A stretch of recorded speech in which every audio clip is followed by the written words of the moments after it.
Olá, amigos assinantes, estamos iniciando o nosso programa Grandes Negócios na TV. Hoje uma convidada muito especial, Elisete Lucilana Soares. Ela é mineira da cidade de Patos de Minas, é graduada e mestre em engenharia elétrica e a partir de junho desse ano, 2012, ela assumiu a direção das faculdades Anhanguera Torricelli aqui em nossa cidade. Tudo bem, Elisete? Tudo bem, e você? Bem, é um prazer tê-la aqui com a gente. É um prazer estar aqui, agradeço o convite. Legal. Lucilana, você nasceu em Patos de Minas, perto lá da cidade de Patos de Minas? Na verdade, eu nasci na zona rural. Na zona rural? Na zona rural, nasci na fazenda e aos 5 anos eu me mudei para Patos de Minas. E como foi a sua infância lá na cidade? A minha infância foi muito simples, assim, aquela infância, né, de algumas décadas atrás, onde se brincava na poucas rua. Décadas. Poucas décadas. Onde se brincava na rua, onde você tinha uma interatividade muito grande com o vizinho do lado. Então, foi uma infância muito simples, mas muito rica em experiências que hoje as crianças não têm oportunidade como eu tive. Infelizmente não tem, né? Exatamente. Hoje, nessa vida moderna, as pessoas ficam presas em apartamentos, jogando videogame, nada, e não sabem o quanto que é gostoso, né, a vida no Exato, campo. E por ter morado na fazenda, então eu tenho algumas experiências que são, eu diria que para os meus sobrinhos, elas são inéditas. Quando a gente conta, eles ficam imaginando, mas como isso era possível? Você leu Meu Pé de Laranja Lima? Não? Eu li esse livro há muitos anos atrás. Mas é bem isso, né? É bem aquilo. É aquela coisa bem dinâmica, mas da fazenda. Da fazenda. Você é engenheira elétrica, né? Fez engenharia elétrica, é isso? Isso, fiz engenharia elétrica. Mas antes de você exercer essa profissão, o que você fez? Qual é a sua experiência profissionais? Bom, antes de entrar na faculdade, eu tive que buscar, né, alguma forma de trabalho. Então, eu já trabalhei como caixa de uma farmácia. Isso eu tinha 15, 16 anos, antes até mesmo de eu terminar o ensino médio. Tive algumas experiências, aquela história, vender natura, vender camiseta, que seria alguma coisa no sentido de tirar aquele dinheirinho que ajuda, né, para um adolescente, que faz falta. Né? E antes dos 18 anos isso? Isso antes dos 18 anos. Bacana. Com o apoio da minha mãe. Né? Claro, claro. Mas... E depois surgiu a vontade de ser engenheira. Como é que foi isso? Surgiu a vontade de ser engenheira, mas inicialmente a vontade era de ser cientista da computação. Então, que na época era uma coisa nova, isso. Né? Importante. Né? Então eu fiz alguns vestibulares e eu não cogitava a possibilidade de fazer uma faculdade privada, porque naquela época era outra muito realidade, caro, né? E muito caro, então eu tinha que recorrer mesmo, eu tinha que batalhar por uma faculdade pública. Então fiz alguns processos seletivos para a ciência da computação e por fim, eu resolvi, vou fazer engenharia elétrica e vejo, de repente, depois eu tento uma transferência. Mas o fato é que eu entrei na engenharia elétrica e não tive vontade mais de transferir para a ciência da computação e levei o curso até o final. Bacana. Mas antes disso, você também tem uma experiência no Senai, né, em Uberlândia? O Senai em Uberlândia foi logo que eu me formei. Ah, né? já Isso, formada? Foi depois de formada. Então, eu fui contratada como instrutora de educação profissional. E aí eu tive a oportunidade de dar aula para jovens aprendizes, né, o pessoal a meninada da aprendizagem, e para os cursos técnicos. Mas essa experiência ela foi muito rápida, porque depois eu acabei sendo, não digo transferida, porque foi uma outra oportunidade que surgiu no Senai de Itumbiara. E aí foi uma experiência mais longa, mais intensa até, porque aí eu tive a oportunidade de trabalhar muito o aspecto da gestão, né, da escola, e isso me agregou muito em termos de experiência, de até mesmo traquejo. Foi uma experiência bem intensa e que significou muito para mim. Quanto tempo você ficou? Eu fiquei quase 2 anos. 2 anos. Quase 2 anos. Bom, eu sou fã do Senai, na verdade, eu acompanho o Senai de São Paulo, mas o Senai como um todo é um exemplo de escola, né? Verdade. De formação. É uma instituição muito séria, uma instituição que trabalha mesmo focando, né, o mercado, focando as indústrias e preparar jovens, preparar profissionais para atuar nessa área da indústria. Não sei se você sabe, mas o ano passado teve um concurso de escolas técnicas do mundo e o Senai São Paulo foi o segundo colocado no mundo. Primeiro foi a Coreia e segundo São Paulo. É a Olimpíada do Conhecimento. Isso, exatamente, a Olimpíada do Conhecimento. Então é um orgulho para nós, enquanto brasileiros, muito grande, sim, né? Sim. Uma escola bacana. Aí depois você teve que ir para Ribeirão Preto, uma outra experiência profissional. Foi outra experiência profissional. Em Ribeirão Preto, eu sempre tive desejo de atuar no ensino superior. E no Senai eu atuava no nível técnico. né? E em Ribeirão Preto eu tive a oportunidade de atuar, de ingressar no ensino superior como professora nas faculdades Koch. Trabalhei 5 anos e meio nas faculdades, tive a oportunidade de assumir alguns cargos de gestão. E então conciliava a experiência, a atividade docente, assumi uma coordenação acadêmica e posteriormente eu assumi a coordenação dos cursos de engenharia de computação e engenharia de telecomunicações. Poxa vida. Então foi uma experiência também bem intensa e foi me preparando para essa trajetória que eu estou nela até maravilhosa. hoje. E você lá era uma escola até 2º grau, é isso? Não, Koch era faculdade, ensino faculdade, superior. ensino superior já. Exatamente. Poxa vida. E a tua vida é bem dinâmica, porque depois disso você teve uma experiência também em Goiânia. Isso. Por até um motivo pessoal, eu quis ir para Goiânia. E o Koch tinha, naquela época, já tinha aberto o capital na Bolsa e tinha um plano de expansão e tudo mais. E existia, então, um projeto de abrir uma faculdade em Goiânia. E eu fui, né, para tomar a frente desse projeto.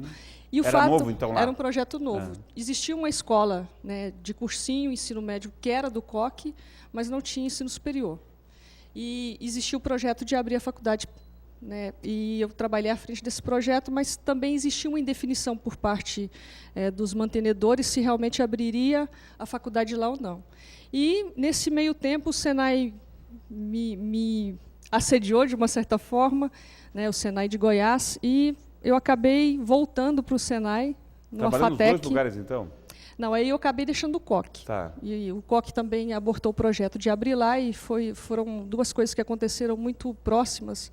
Então, praticamente, eu saí do Koch e já assumi no Senai como gerente de educação. Poxa, que bacana. E aí, nessa unidade do Senai, já tinha a faculdade. Então, já era ensino superior também. E aí, nessa experiência, eu tive a oportunidade de atuar na gestão, desde a aprendizagem de adolescentes até pós-graduação. Foi uma experiência uma trajetória muito boa. Muito brilhante e você jovem, tudo isso. E aí o Grupo Anhanguera, que não é bobo nem nada, viu essa profissional exemplar no mercado e foi lá e conquistou você. Então, a minha entrada, assim, a chegada na Anhanguera foi muito interessante, porque próximo, a 50 quilômetros de Goiânia, tem uma cidade que se chama Anápolis, e tem uma unidade da Anhanguera em Anápolis, que é a Faculdade Anhanguera de Anápolis. E eu tinha alguns contatos, né, acho que network é muito importante, claro, é uma das dicas que eu pretendo dar. Então, eu tinha alguns contatos conhecidos e a gente sempre tem aqueles colegas, né, da época de faculdade, ou até mesmo depois que a gente vai conhecendo ao longo da trajetória. Então, tinha alguns contatos na Anhanguera. E surgiu uma vaga para coordenador de curso, dos cursos de engenharia de produção e engenharia elétrica. E eu participei desse processo seletivo, me empolguei com o projeto da Anhanguera, porque até então eu não conhecia em detalhes o projeto, e resolvi assumir esse desafio, porque foi um desafio grande. E nessa época eu estava preparando a faculdade do Senai, ajudando na preparação da faculdade do Senai para recredenciamento. E para que o Senai não ficasse na mão, não deixasse pela metade o trabalho, a gente fez um acordo e eu continuei no período da manhã no Senai e tarde e noite eu ia para Anápolis e assumia a coordenação lá. Bem intenso, né? Foi um semestre de bate e volta, porque são só 50 quilômetros, mas era 1 hora para ir, 1 hora para voltar, todo santo dia. Então, poxa, eu conheço e admiro muito o Grupo Anhanguera, acho que é um grupo fantástico, forte realmente. Dá uma dimensão para a gente do que é hoje o Grupo Anhanguera, em termos de unidades.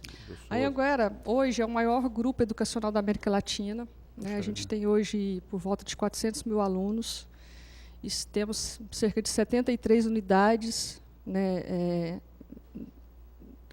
Na verdade, 73 campi, e temos cerca de 500 unidades de educação à distância, que são os polos de EAD.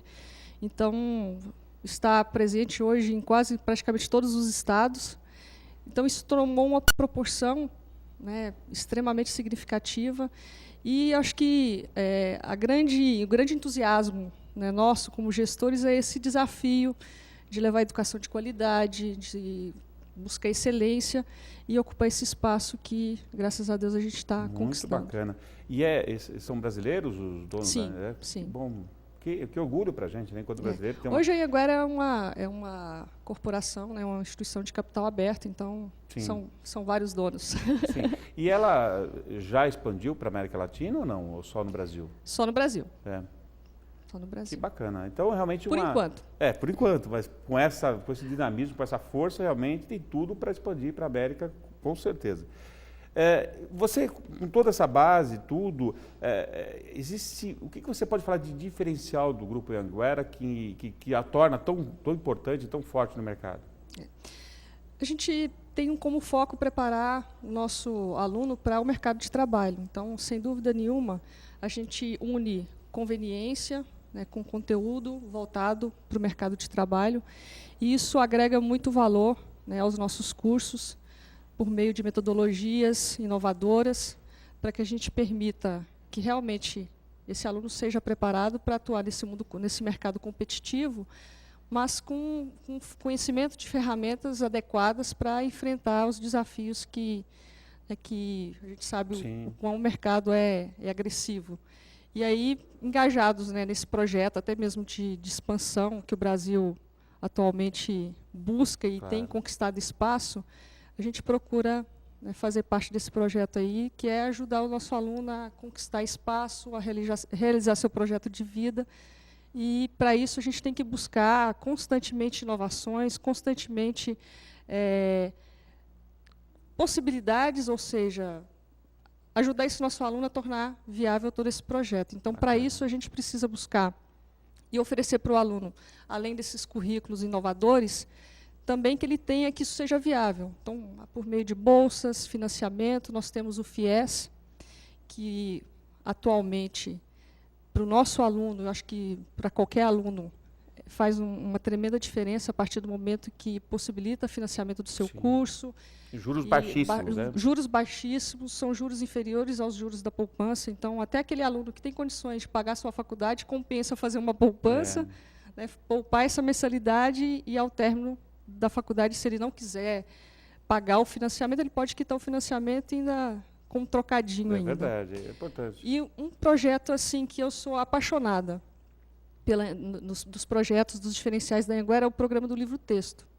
Eu fiz engenharia numa época muito difícil para se adquirir material didático, para que o aluno pudesse montar a sua biblioteca. Então, nós trabalhávamos muito com o acervo da nossa biblioteca, né, na Faculdade Federal, na Universidade Federal, e eram livros que todos os professores e todos os cursos, né, de engenharia naquela época eram os livros que eram consideradas as bibliografias básicas, e era muito difícil para adquirir. Caríssimos, né? Caríssimos. No meu curso inteiro, eu adquiri uma única bibliografia, que foi um livro de máquinas. Hoje, a bibliografia que eu tenho, eu fui adquirindo ao longo, né, da minha trajetória como docente. E esse programa do livro-texto, ele possibilita aos alunos adquirirem os livros das bibliografias básicas com 80% de desconto. Que bacana. Então, isso faz isso permite que o aluno, ao longo do seu curso, ele monte a sua biblioteca pessoal e, ao término do curso, ele saia com aquela bagagem, né, porque, afinal de contas, o livro ainda é a principal ferramenta didática. Claro. Então, eu sempre lembro da dificuldade que foi para eu adquirir e, hoje, a facilidade que os nossos alunos têm em relação ao livro-texto. Bacana. Bem, realmente dá para ver o quanto investe, né, nessa questão de atrair e fortalecer. Porque a gente vê muito no mercado de trabalho, principalmente as entidades que eu faço parte, dizendo que o grande problema hoje é a falta de mão de obra qualificada. E instituições como a Anhanguera acabam contribuindo muito com esse fortalecimento das empresas, né? Exatamente. E não tem sentido a gente preparar um aluno que não tenha o perfil desejado pelo mercado.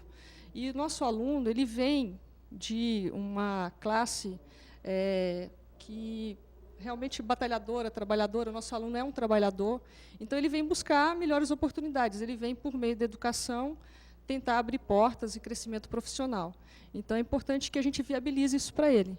E, para viabilizar, a gente tem que inovar sempre, a gente tem que buscar sempre, né? Exatamente, para poder possibilitar isso. Bom, Elisete, nós vamos dar um pequeno intervalo agora para os comerciais, mas tem um segundo bloco com a Elisete, contando um pouquinho mais da sua experiência empresarial, experiência profissional, e tenho certeza você vai gostar. Espero você no segundo bloco. Até mais.